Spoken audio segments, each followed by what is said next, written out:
دشمن کے شر سے بچنے کا بہترین وظیفہ۔ ہر آدمی کے کچھ نہ کچھ دشمن ہوتے ہیں، اس کے اکثر اوقات دوست جو ہوتے ہیں وہ بھی اس کے دشمن بن جاتے ہیں، اور پھر کچھ جنات دشمن ہوتے ہیں، کچھ انسان دشمن ہوتے ہیں، کوئی نہ کوئی دشمن جو ہے وہ اس کا لازمن ہوتا ہے، جس کے شر کا اس کو خوف رہتا ہے۔ وہ ہر وقت اس خوف میں ہوتا ہے کہ یہ فلان دشمن ہے، یہ مجھے فلان نقصان پہنچا سکتا ہے۔ اگر کسی آدمی کو چوری کا خوف ہو، یا کسی دشمن کا خوف ہو، یا پھر کسی جنات کا خوف ہو، یا پھر اپنی جان کا اس کو خطرہ ہو، کسی بھی لحاظ سے خطرہ ہو، اس کے لیے بہترین اور مجرب وظیفہ،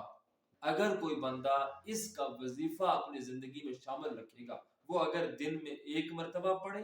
دن میں 2 مرتبہ پڑھے، دن میں 10 مرتبہ پڑھے، یہ اس کی مرضی ہے۔ اب یہ پابند نہیں کیا کہ وہ کتنی مرتبہ، اس یقین اور اس ایمان کے ساتھ،